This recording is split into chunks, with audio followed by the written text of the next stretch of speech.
వచ్చినటువంటి అధ్యక్షుల సభా అధ్యక్షులకి రామారావు గారికి ఎమ్మెల్సీ గారికి, వేదిక మీద ఉన్నటువంటి బీసీ నాయకులకు, వేదిక ముందు ఉన్నటువంటి బీసీ సోదర సోదరిమలందరికీ కూడా ప్రత్యేకంగా నా యొక్క నమస్కారాలు తెలియజేసుకుంటున్నాను. మరి ఈరోజు నిజంగా చాలా సంతోషంగా ఉంది మిమ్మల్ని అందరినీ కలవడము. మరి నా ముందు మాట్లాడిన పెద్దలందరూ కూడా చాలా వరకు మీకు చెప్పున్నారు. మరి ఈరోజు నిజంగా అన్యాయం అయిపోయిన వాళ్ళల్లో బీసీ మహిళగా నేనున్నాను. నేను కూడా బీసీ కులానికి చెందిన దాన్ని, ఒక మహిళగా మరి వైఎస్ఆర్ కాంగ్రెస్ పార్టీలో ఎన్నో అహర్నిశలు కష్టపడ్డాను. పార్టీని గెలిపించడం కోసము రాత్రి పగలు పిల్లలు ఇల్లు వాకలు కూడా వదులుకొని కష్టపడితే లాస్ట్ మినిట్ లో ఎవరైతే కోట్ల రూపాయలు ఖర్చు పెడతారో, ప్యాకేజీలు ఇస్తారో అని చెప్పి చూసి అటువంటి వ్యక్తులకి మరి వైఎస్ఆర్ కాంగ్రెస్ పార్టీ టికెట్ ఇచ్చిన పరిస్థితి. అంతేకాకుండా సాధారణంగా స్వాగతిస్తున్నాం.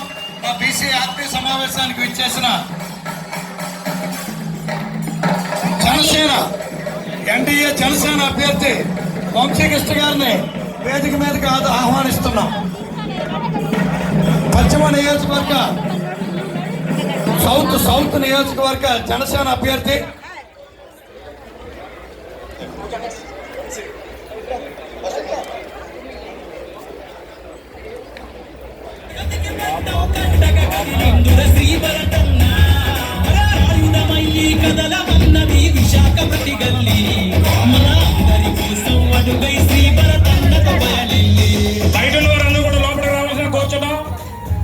బయట ఉన్న వాళ్ళు మన బీసీ సోదరి మనందరూ కూడా లోనకి రావాల్సిన కూర్చున్నాం. మరో 5 నిమిషాల్లో మన నందమూరి బాలకృష్ణ, అలాగే గీతం అధినేత అయినటువంటి శ్రీ భరత్ గారు వస్తున్నారు. మరో 5 నిమిషాల్లో అందరూ కూడా లోనకి రావాల్సిందే కూర్చున్నాం. మరి చూసుకుంటే చాలా వరకు కూడా అమ్మ మీరు నేను చెప్పాను, మీకు టైం అని చెప్పాను. నేను 1:30 అని 1:30 మనం క్లోజ్ చేద్దామని చెప్పాను. మీరందరూ పెద్దోళ్ళు మాట్లాడుతున్నారు. మీరు కొద్దిగా సైలెంట్గా ఉంటే వారు చెప్పిన మెసేజ్ మీకు అర్థమవుతుంది. కొద్దిగా సైలెంట్గా ఉండాల్సిందిగా మిమ్మల్ని అందరినీ ప్రార్థిస్తున్నాను. నమస్కారం. చాలా వరకు కూడా ప్రతి కులానికి కూడా ఒక చైర్మన్, దాని కింద డైరెక్టర్లు వేయడం జరిగింది. కానీ ఈరోజు ఎవరైతే చైర్మన్ ఉన్నారో ఆ చైర్మన్ ఆ కులానికి న్యాయం చేశారా అనేది మీకే తెలియాలి. ఈరోజు చాలా అధ్వాన స్థితిలో మరి మన రాష్ట్రం ఉన్నది. మరి ముఖ్యంగా 2 విషయాలు నేను చెప్పాలనుకుంటున్నాను. మరి ఈరోజు చూస్తే అమ్మఒడి పథకము కింద మరి మీకు డబ్బులు వేస్తున్నారంటే అందులో ఎంతమంది 15,000 రూపాయలు వస్తున్నాయండి? అందరికీ కూడా 13,000 రూపాయలే వస్తున్నాయి. 2,000 ఎందుకు తీసుకున్నారు అంటే నాడు నేడు స్కూల్స్ డెవలప్మెంట్ చేయడానికి అంటున్నారు. కానీ మరి స్కూల్స్ డెవలప్మెంట్ కోసం బడ్జెట్లో కేటాయించిన నిధులు ఏ పక్కకు వెళ్ళాయి అనేది మరి వచ్చిన వైఎస్ఆర్ కాంగ్రెస్ పార్టీ లీడర్లు మీరు అడగవలసిన అవసరం ఉన్నది. మరి అంతేకాకుండా కరెంటు బిల్లుతో పెన్షన్లు ఇవ్వట్లేదు. వికలాంగులు కానీ, వితంతులు కానీ, వృద్ధులు కానీ ఈరోజు పెన్షన్లు ఏమంటే కరెంటు బిల్లులు ఎక్కువ వస్తున్నాయని చెప్పి కట్ చేసిన పరిస్థితి మనం చూస్తున్నాం. వాళ్ళ అంకెలో అయితే 1,00,000 మందికి ఇస్తున్నామని చెప్తున్నారు. మరి ఇక్కడికి వచ్చేటప్పుడు చూస్తే కరెంటు బిల్లు గురించి అని ఇల్లు ఎక్కువ అంటే ఎన్ని గజాలు పెరిగిందనో మరి అవన్నీ కూడా కోత చేస్తున్న పరిస్థితి మనం చూస్తున్నాము. ముఖ్యంగా ఈరోజు బీసీలు అనే వాళ్ళకి కూడా అన్యాయం అయితే జరుగుతున్నదనే విషయాన్ని మీరు గమనించుకోవాల్సిన అవసరం ఉన్నది. మరి గతంలో చూస్తే ఎన్టీ రామారావు గారు కానివ్వండి, చంద్రబాబు నాయుడు గారు కానివ్వండి, మరి ఎంతో మంది బీసీలకి టికెట్లు ఇచ్చి ఎమ్మెల్యేలుగా, మంత్రులుగా కూడా చేసిన ఘనత మనం అందరికీ తెలిసిందే.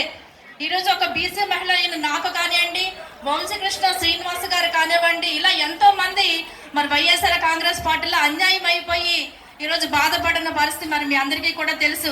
మిమ్మల్ని అందరినీ రిక్వెస్ట్ చేసేది ఒకటే, మన కోసం ఆలోచించే వ్యక్తులు ఎవరు అనేది మీరు ఆలోచన చేయవలసిన అవసరం ఉన్నది. మరి ఈరోజు మనకి ఇక్కడ 7 ఎమ్మెల్యేల అభ్యర్థులు ఉన్నారు టీడీపీ నుంచి.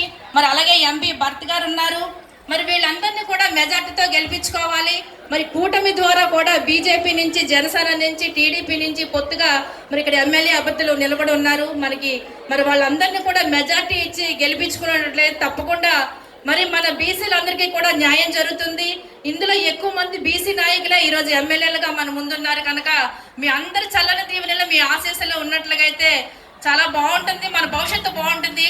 చాలా మంది చదువుకుని యువతి యువకులు ఉన్నారు. ఈరోజు ఎవరికైనా ఒక ఉద్యోగమైనా వచ్చిందా? గౌరవంగా ఇంజనీర్లు చేశారు, డాక్టర్లు చదువుకుంటున్నారు, బ్యాంక్ ఎంప్లాయీస్ అయ్యారు, టీచర్స్ అయ్యారు, పోలీస్ అడుగుతున్నారు, ఎవరికైనా ఒక మంచి ఉద్యోగం అనేది వచ్చిందా? ఎవరికి కూడా ఒక ఉద్యోగం కూడా రాని పరిస్థితి. ఏమైనా అంటే ప్రజలకి పథకాలు వేస్తున్నాం అంటున్నారు, అందులో కూడా కొరతే.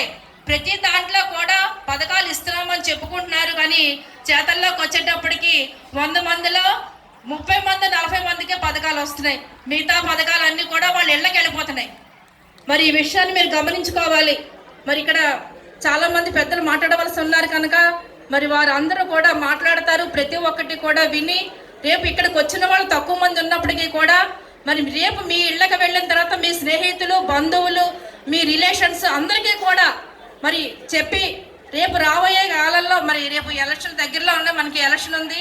ఆ ఎలక్షన్లో తప్పకుండా సైకిల్ గుర్తుకు ఓటు వేసి మెజార్టీతో మీ ఏరియాలో ఉండే ఎమ్మెల్యే తెలుగుదేశం అభ్యర్థిని మెజార్టీతో గెలిపించుకోవాల్సిందిగా మిమ్మల్ని అందరినీ కూడా వేడుకుంటూ మరి ఒక మంచి అవకాశాన్ని కల్పించినందుకు ప్రత్యేకంగా మన బీసీ అధ్యక్షులైనటువంటి రామారావు గారికి ప్రత్యేకంగా ధన్యవాదాలు తెలియజేసుకుంటూ, అలాగే వేదిక మీద ఉన్నటువంటి వేదిక